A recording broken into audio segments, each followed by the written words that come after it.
Salve, salve galera, meu nome é Arrambé Ainá, tô falando diretamente da freguesia de Minas Gerais, aqui de Belo Horizonte, e hoje vou dar continuidade à videoleitura do livro Pele Negra, Máscaras Brancas de Frantz Fanon. Então vamos para o capítulo 3, intitulado O Homem de Cor e a Branca. Da parte mais negra de minha alma, através da zona de meias tintas, me vem esse desejo repentino de ser branco. Não quero ser reconhecido como negro, e sim como branco. Ora, e nisso há um reconhecimento que Hegel não descreveu, quem pode proporcioná-lo senão a branca? Amando-me, ela me prova que sou digno de um amor branco. Sou amado como um branco. Sou um branco. Seu amor abre-me o ilustre corredor que conduz à plenitude. Esposo a cultura branca, a beleza branca, a brancura branca. Nesses seios brancos que minhas mãos onipresentes acariciam, é da civilização branca, da dignidade branca que me aproprio. Há cerca de 30 anos, um negro, da mais bela pele negra, em plena cópula com uma branca incendiária, no momento do orgasmo gritou: Viva Chaucer! Ora, quando se sabe que foi Chaucer quem fez com que a Terceira República decretasse a abolição da escravatura? Então é evidente que é preciso falar mais longamente das relações possíveis entre o negro e a branca. Pode-se alegar que essa anedota não é autêntica, mas o fato de ter tomado o corpo e de ter se mantido através dos tempos é um indício indiscutível de que ela não é enganadora. E que essa anedota futuca um conflito explícito ou latente, mas real. Sua permanência comprova uma identificação com o mundo negro. Em outras palavras, quando uma história se mantém no folclore, é que, de alguma maneira, ela exprime uma região da alma local. Com a análise de Je suis Martiniquais, de Nini, vimos como se comporta a preta na sua relação com o branco. Com o romance de Renan Marin, autobiográfico, ao que parece, tentemos compreender o que se passa no caso dos negros. O problema é magnificamente colocado, pois o personagem de Jean Venneus nos permitirá um estudo mais profundo da atitude do negro. De que se trata esse texto? Jean Venneus é um preto, de origem antiliana, mora em Bordeaux há muito tempo, portanto é um europeu. Mas ele é negro, portanto é um preto. Eis aqui o drama. Ele não compreende a sua raça e os brancos não o compreendem. E, diz ele, o europeu em geral, o francês em particular, não satisfeitos em ignorar o preto de suas colônias, desconhecem aquele que formaram segundo a própria imagem. A personalidade do autor não se revela tão facilmente quanto gostaríamos. Seu personagem é órfão, interno do ginásio de uma província francesa. É forçado a permanecer durante as férias no internato. Seus amigos e colegas, ao menor pretexto, saem de férias através da França, enquanto que o pretinho adquire o hábito da ruminação, de modo que seus melhores amigos serão livros.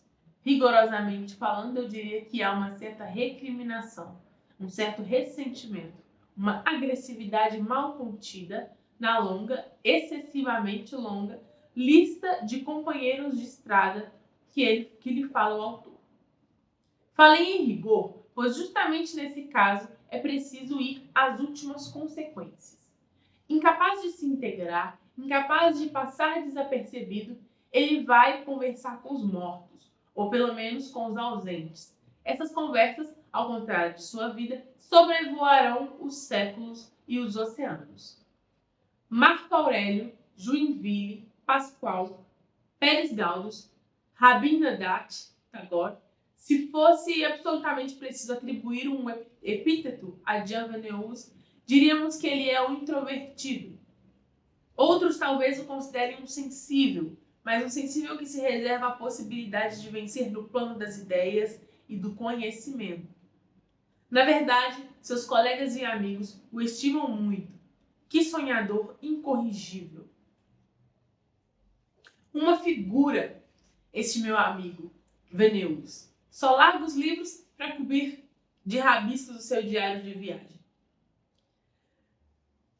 Mas É um sensível que encanta em espanhol e traduz imediatamente em inglês. Um tímido que também é um inquieto e que, enquanto me afasto, ouço de Brand dizer: um bom menino esse Veneus, frequentemente melancólico, taciturno, mas muito prestativo. Pode confiar nele, você verá, é um preto como gostaríamos que muitos brancos fossem. Sim, certamente, um inquieto colado no próprio corpo. Sabemos, além do mais, que René Maran cultiva um certo amor por André Gide. Pensávamos encontrar em Um Homem pro Autre um desfecho semelhante ao de La Porte Troyes. Esse retiro, esse tom de sofrimento afetivo, de bloqueio moral, parecem fazer eco à aventura de Jerônimo e Alice.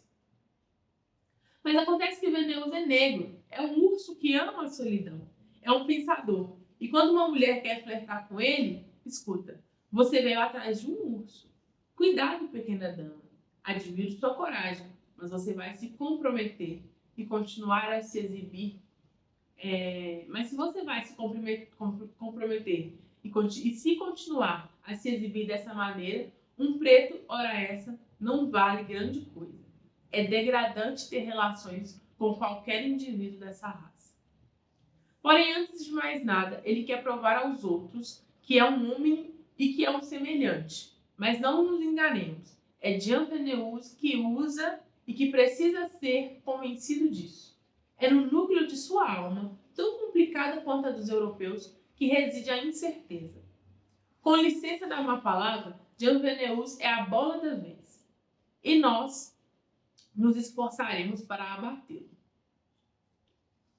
Após ter citado Stendhal e o fenômeno da cristalização, ele constata que ama moralmente, uma citação, que ama moralmente a Andrea e que vê Madame Collanges e a ama fisicamente em Clarissa. É uma insensatez, mas é isso mesmo. Amo Clarissa, amo Madame Collanges, se bem que não pense realmente nenhuma e nem na outra. Elas não passam de um álibi para me oferecer uma possibilidade de mudança. Estudo Andrea nelas e aprendo a conhecê-la de cor. Sei lá, não sei de mais nada. Não quero mais saber de mais nada. Ou melhor, só sei de uma coisa. Que o preto é um homem igual aos outros, um homem como os outros, e que em seu coração, que só parece simples aos ignorantes, é tão complexo quanto o mais complexo dos europeus. A simplicidade do negro é um mito forjado por observadores superficiais. Amo Clarissa, amo Madame Collanges, e é André Marielle que eu amo. Só ela, nenhuma outra. Quem é André Marielle? Vocês sabem, é a filha do poeta Louis Marielle. Portanto, o preto que, através de sua inteligência e trabalho assíduo, elevou ao nível de reflexão da cultura da Europa. Ele é incapaz de escapar de sua raça. André Marielle é branca. Qualquer desfecho favorável parece impossível. No entanto, a convivência com Payot, Guide, Moreas e Voltaire parecia ter eliminado tudo isso. De boa fé, Jean Veneus acreditou nessa cultura e começou a amar o novo mundo descoberto e conquistado para o uso próprio. Que grande erro seu! Bastou ficar mais velho e ir servir a pátria no país dos seus ancestrais para que chegasse a se perguntar se não tinha sido traído por tudo que o cercava. O povo branco não reconhecendo como um dos seus, o negro quase o renegando. Jean Veneus, sentindo-se incapaz de viver sem amor, vai sonhá-lo. Sonhá-lo, ou seja, fazer poemas. Citação. Quando se ama, é preciso silenciar, esconder o amor, se possível, de si próprio. Eis a melhor solução. André Marielle escreveu, declarando seu amor, mas Jean Veneus precisa de uma autorização. É preciso que o branco diga: case-se com minha irmã. A seu amigo Collanges, Veneus fez uma série de perguntas. Eis aqui, quase que em extenso, sua resposta. Citação. Old boy, você me consulta novamente sobre o seu caso. Vou dar-lhe a minha opinião. Mais uma vez e de uma vez por todas. Vamos pela ordem. Sua situação, conforme você a expõe, é das mais nítidas. Permita-me, entretanto, limpar o terreno diante de mim. Será mais aproveitável para você. Quantos anos você tinha quando deixou seus pais para ir morar na França? 3 ou 4, creio eu. Desde então você nunca mais voltou à sua ilha natal e não deseja mais revê-la. Desde então você sempre viveu em Bordeaux. E desde que se tornou um funcionário colonial, é em Bordeaux que você passa a maior parte das suas férias. Em uma palavra, você é realmente um dos nossos. Acho que talvez você próprio não se dê conta disso. Saiba então que você é um francês de Bordeaux. Meta isso na sua cachola. Você não sabe nada dos antilianos, dos seus compatriotas. Eu ficaria surpreso se você pudesse se entender bem com eles. Aliás, os que eu conheço não parecem nada com você. De fato, você é como nós. Você é nós. Suas reflexões são as nossas. Você age como agimos ou como agiríamos. Você se julga e todos creem em você. Preto? Tá errado. De preto você tem só aparência. No mais, você pensa como um europeu. E nada mais natural que você ame como o europeu.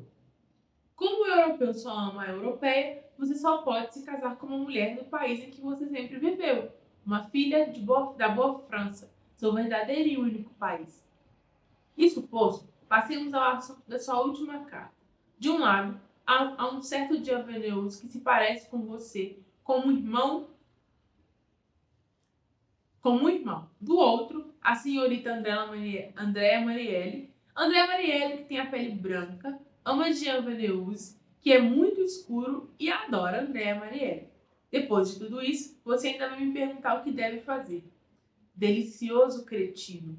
De volta à França, vá correndo à casa do pai daquela que em espírito já lhe pertence e berre-lhe, batendo no coração como um estrondo selvagem. Eu a amo. Ela me ama. Nós nos amamos. Quero que ela seja minha mulher. Senão mato-me aos seus pés. Solicitado, o branco consente em lhe dar a mão da irmã, mas protegido por um pressuposto. Você não tem nada a ver com os verdadeiros pretos. Você não é negro. Você é excessivamente moreno. Esse processo é bem conhecido pelos estudantes de cor na França. Recusa-se a considerá-los como verdadeiros pretos. O preto é o selvagem, enquanto que o estudante é um evoluído. Você é nós, descolantes. E se o consideram preto, é por equívoco, pois de preto você só tem a aparência. Mas Diogenes não aceita. Não pode, pois ele sabe. Ele sabe que... Citação. Revoltados com esse humilhante ostracismo, negros e mulatos da plebe, desde que chegaram à Europa, só têm um pensamento: saciar a fome que tem da mulher branca.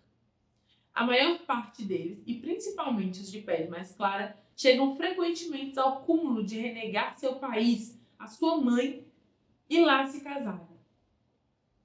Menos por sentimento de que, pelo desejo de dominar a europeia, apimentado por um certo prazer orgulhoso de revanche.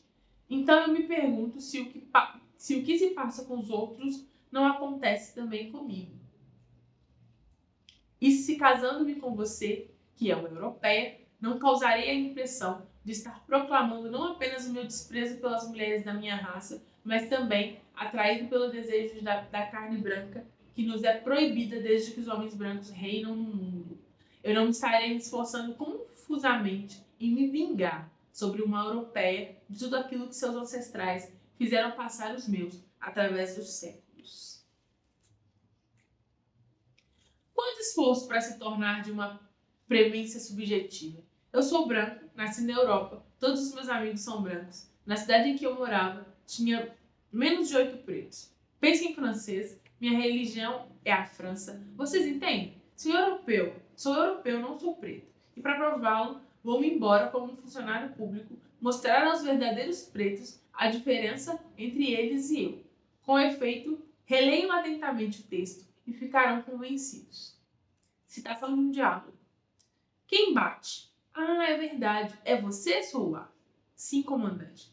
E o que você quer? É o toque de reunir. 5 guardas do lado de fora. 17 prisioneiros. Não falta ninguém. Além disso, nada novo? Nenhuma notícia do correio? Não, meu comandante. Monsieur Venius tem carregadores. Tem uma preta jovem em casa e aos pretos que parecem lamentar sua partida, ele sente que a única coisa a dizer é, citação, vão-se embora, vão-se embora. Vejam, estou triste em deixá-los. Vão-se embora. Não me esquecerei de vocês. Vou-me embora apenas porque não é este o meu país, porque aqui me sinto só, muito vazio, privado demais do conforto que me é necessário e do qual, felizmente, vocês ainda não precisam. Quando lemos frases como essas, não podemos deixar de pensar em Félix Eboué, de cor negra indisfarçável, o qual, nas mesmas condições, compreendeu seu dever de modo totalmente diferente. Jean Beneuve não é um preto, não quer ser preto. E, no entanto, sem que se dê conta, um hiato foi produzido. Alguma coisa de indefinível, de irreversível e verdadeiramente o What We, de Harold Rosenberg. Louis T. Attili, em uma palestra dos Encontros Interraciais de 1949, já dizia: em relação ao casamento propriamente interracial, pode-se perguntar em medida que não existem certas vezes. Para o cônjuge de cor, há uma espécie de consagração subjetiva em si mesmos e aos próprios olhos, com o extermínio do preconceito de cor que sofreu durante muito tempo. Seria interessante estudar isso em um certo número de casos e talvez procurar nessa motivação confusa a razão de certos casamentos interraciais realizados fora das condições normais dos casamentos felizes. De fato, certos homens e certas mulheres se casam com pessoas de outra raça, de condição ou de cultura inferiores, que não teriam aspirado como cônjuge na sua própria raça. E nesse caso, o principal triunfo parece ser a garantia do esclarecimento de costumes de desracialização. Que palavra horrível. Para o parceiro.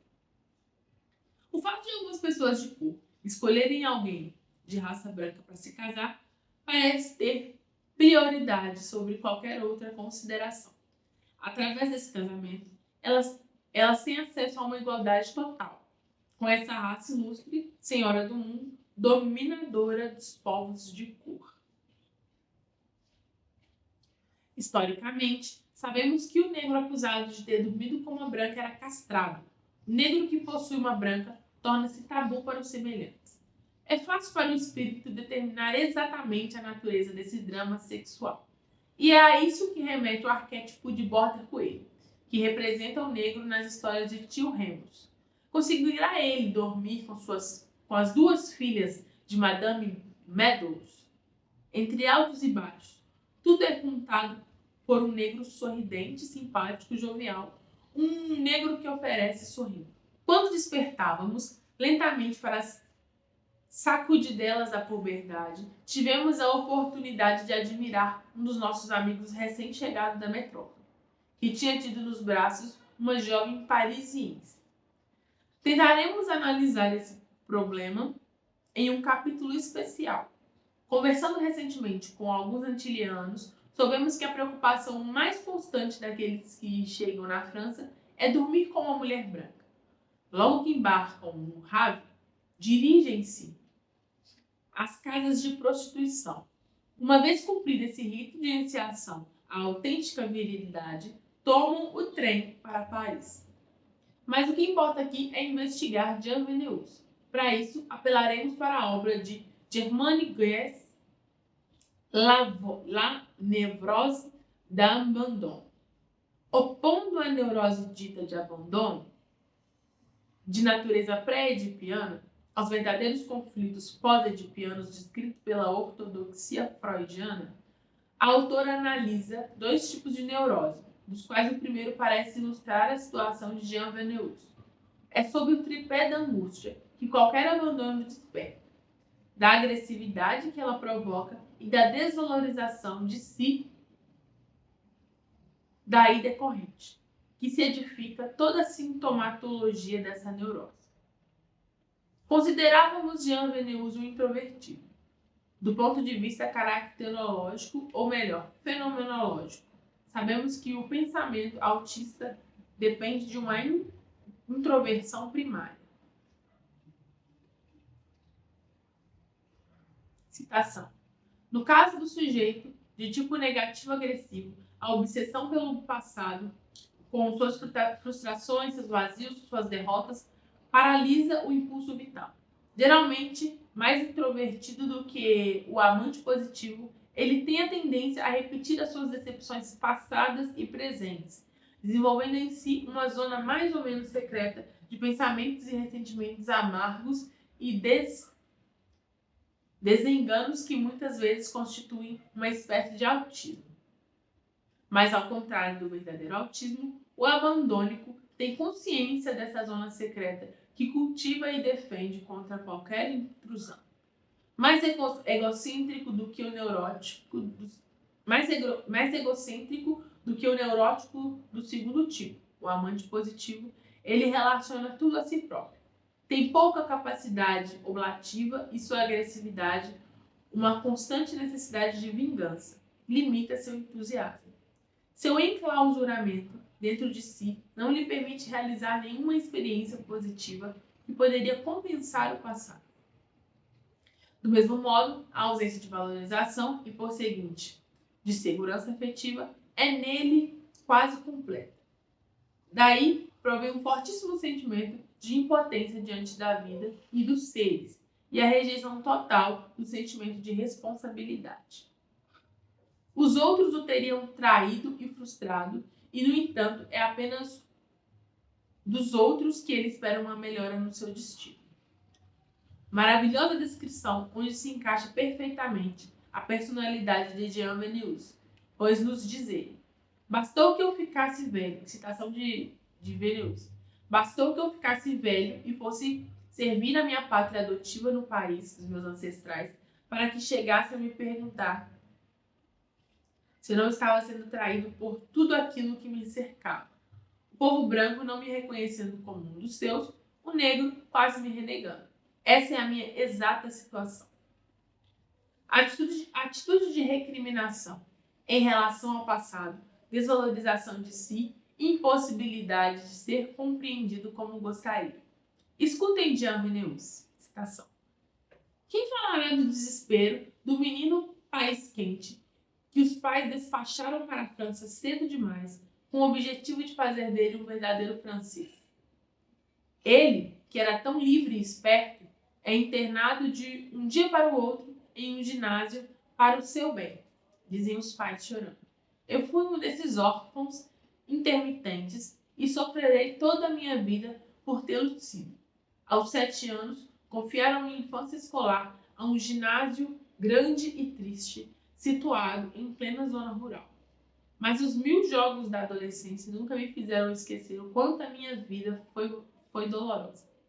A ela, meu caráter deve essa melancolia íntima e esse medo de viver em sociedade que hoje reprime até as minhas mínimas pulsações.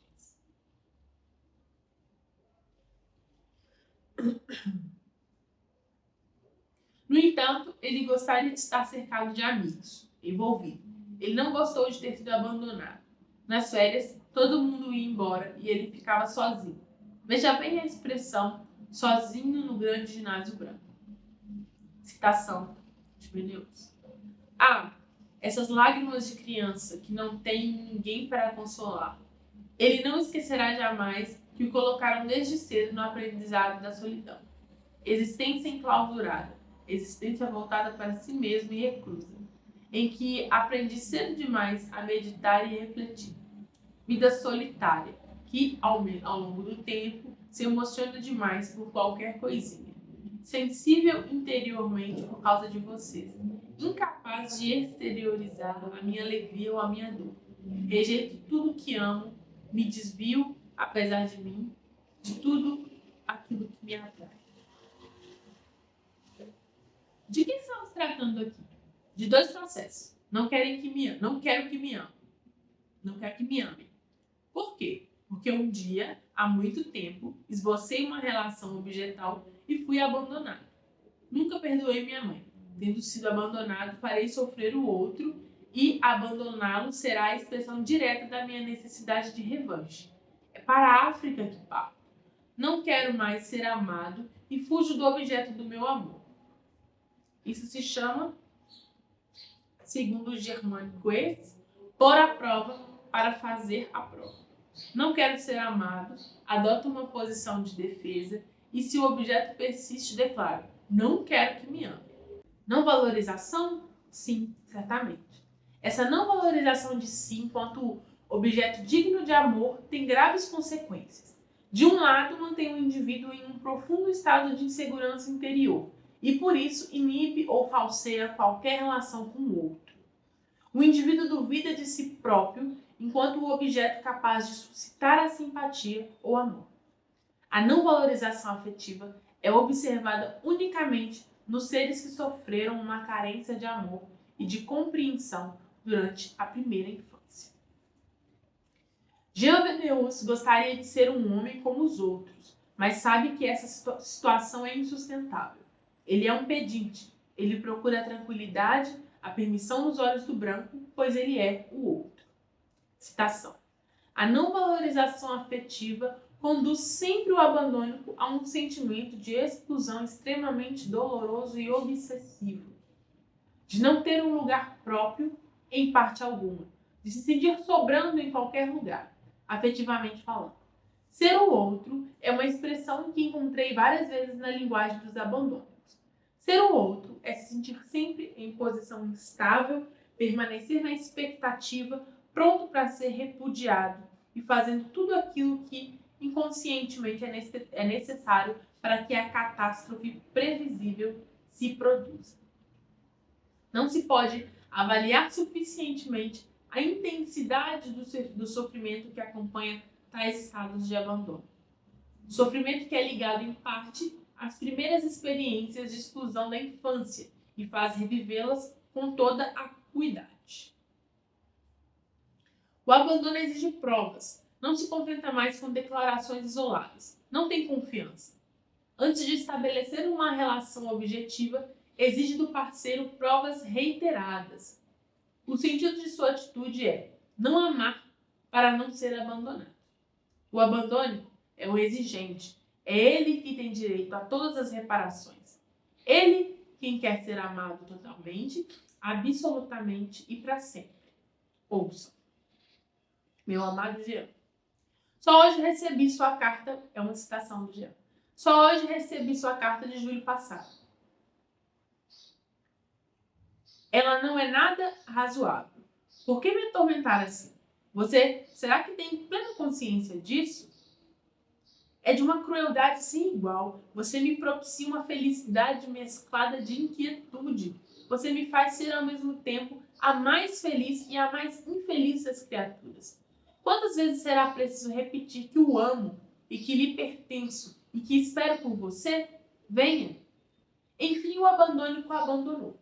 Ele é solicitado, alguém precisa dele, ele é amado e, no entanto, quantas fantasmagorias. Será que ele ama realmente? Será que ele me vê como eu sou?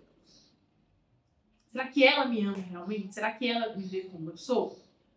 Um dia, um senhor, um grande amigo de Papai Net, que nunca tinha vindo a Ponta Ponte, chegou. Ele vinha de Bordeaux, mas Deus do céu, como ele era sujo, como era feio esse senhor. O grande amigo de Papai Net tinha um rosto preto feio, prova de que não se devia lavar frequentemente. Jean Venneus, preocupado em encontrar no mundo exterior razões para seu complexo de Cinderela, projeta em uma criança de 3 ou 4 anos o arsenal racista estereotipado. A Andréa, ele dirá: diga-me, Andréa querida, apesar de minha cor, consentirias em ser minha mulher se eu te pedisse em casamento? Ele duvida terrivelmente. Eis que Wes afirma sobre o assunto. Citação. A primeira característica parece ser o medo de se mostrar tal como se é. Há aqui um vasto domínio de diversos temores. Medo de se decepcionar, de desagradar, de entediar, de cansar e, consequentemente, medo de perder a possibilidade de criar com o outro um laço de simpatia, ou, se esse existe, de danificá-lo.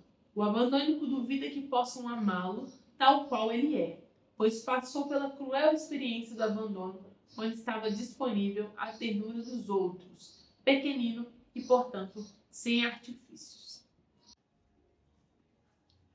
E, no entanto, Jean Venneus não tem uma vida sem compensações. Ele provoca as musas. Suas aulas se impõem. Seu estudo é sobre Suarez e é muito inteligente. Isso também é analisado por Guess. Prisioneiro de si mesmo, confinado na sua autossuficiência, o negativo a ser agressivo infla seu sentimento do irremediável em tudo o que continua a perder ou no que a sua passividade descarta. Assim, excluindo os setores privilegiados como sua vida intelectual ou sua profissão, ele conserva um profundo sentimento de não valor. Para onde tende essa análise? Para nada mais nada menos do que demonstrar que, na verdade, Jean Venneus não é igual aos outros. Fazer com que as pessoas se envergonhem da própria existência, já dizia Jean Paul Sartre. Sim, levá-los a tomar consciência das oportunidades que desperdiçaram, da passividade que demonstraram em situações onde justamente teria sido preciso, tal qual um espinho, enfiar-se no coração do mundo. Forçar, se preciso for, o ritmo do coração do mundo. Deslocar, se necessário, o sistema de comando. E, em todo caso, seria preciso, com determinação, enfrentar o mundo. Jean Venneus é um cruzado da vida interior. Quando se reencontra Andréia, diante da mulher que deseja há longos meses, refugia-se no silêncio. Um silêncio tão eloquente daqueles que conhecem a artificialidade da palavra ou do gesto. Jean Venneus é um neurótico. Apelar para a cor é apenas uma tentativa de explicar a sua estrutura psíquica. Se essa diferença objetiva não existisse, ele a inventaria peça por peça. Jean Venneus é um desses intelectuais que querem tomar posição apenas no plano das ideias.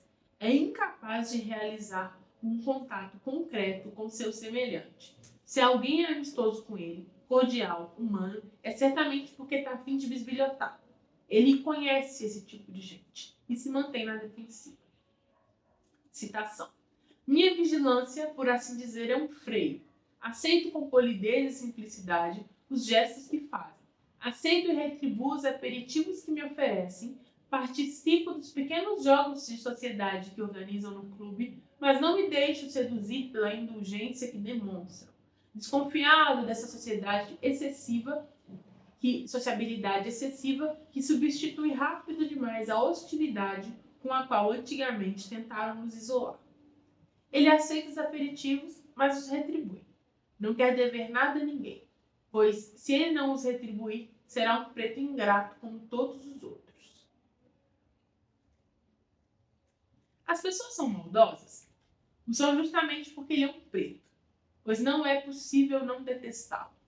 Então, pretendemos que Jean Venneus, aliás, René Maran, é nada mais nada menos do que um abandônico negro. E assim, colocamos no seu lugar, no seu devido lugar. É um neurótico que precisa se libertar de seus delírios infantis. E achamos que Jean Venneus não nos representa um exemplo de relações negro-branco, mas o modo com que o neurótico, acidentalmente negro, se comporta. E o objetivo do nosso estudo se define: permitir ao homem de cor compreender, com a ajuda de exemplos preciosos, as causas psicológicas que podem alienar seus semelhantes. Insistiremos mais ainda sobre o assunto no capítulo reservado à descrição fenomenológica, mas lembramos que o nosso objetivo é tornar possível um encontro saudável entre o negro e o branco. Jean Venneus é feio, ele é negro. É preciso dizer mais? Se relermos algumas observações de Guess, nos convenceremos dessa evidência. O romance Un homme pour autres é uma impostura, uma tentativa de tornar o contato entre as duas raças dependente de uma constituição psicológica mórbida. É preciso reconhecer, tanto no plano da psicanálise como no da filosofia, a constituição só torna-se um mito para aquele que consegue superá-la. Se de um ponto de vista heurístico deve-se negar qualquer existência à Constituição, o problema é que alguns indivíduos procuram encaixar-se nas categorias pré-estabelecidas e não podemos fazer nada a respeito. Ou melhor, podemos sim fazer algo. Não por acaso falávamos há pouco de Jacques Lacan. Em 1932, ele, na sua tese, fez uma crítica virulenta à noção de Constituição. Aparentemente, nos afastamos de suas conclusões, mas as pessoas haverão de compreender nossa dissidência quando se lembrarem que substituímos a noção de Constituição, segundo a escola francesa, pela de estrutura. Englobando a vida psíquica inconsciente, tal qual podemos parcialmente conhecer, em particular, sobre a forma do recalcado e do recalcante, na medida em que esses elementos participam ativamente da organização própria de cada individualidade psíquica. Vimos que Jean Venneus revela uma estrutura diabandônico do tipo negativo-agressivo. Podemos tentar explicá-lo reacionalmente, isso é, pela interação indivíduo e meio, e prescrever, por exemplo, uma mudança de ambiente, uma mudança de áreas. Percebemos justamente que, nesse caso, a estrutura foi mantida. A mudança de áreas que Jean Venneus se impôs tinha a finalidade de situar como homem. Não teve como objetivo a reorganização de uma visão saudável do mundo. Não buscava essa pregnância característica do equilíbrio psicossocial, mas sim uma confirmação de sua neurose exteriorizante. A estrutura neurótica do indivíduo será justamente a elaboração, a formação, a eclosão no ego de nódulos conflituais provenientes, em parte do meio ambiente e em parte da maneira toda pessoal com que esse indivíduo reage a essas influências. Do mesmo modo que se havia uma tentativa de mistificação ao se querer inferir do comportamento de Nini e Maiote Capécia uma lei geral do comportamento da negra diante do branco, afirmamos que há falta de objetividade na tentativa de extensão da atitude de Venneus ao homem de cor enquanto tal. E nós esperamos ter desencorajado qualquer tentativa de atribuir os fracassos de Jean Venneus a maior ou menor concentração de melanina na sua epiderme. É preciso que esse mito sexual, a procura da carne branca, veiculado por consciências alienadas, não venha mais atrapalhar uma compreensão ativa. De modo algum, minha cor deve ser percebida como uma tara. A partir do momento em que o preto aceita a clivagem imposta pelo europeu, não tem mais sossego e, abre aspas, desde então não é compreensível que tente se elevar até o branco, elevar-se na gama de cores às quais o branco confere uma espécie de hierarquia, fecha aspas. Veremos que uma outra solução é possível. Ela implica uma reestruturação do mundo.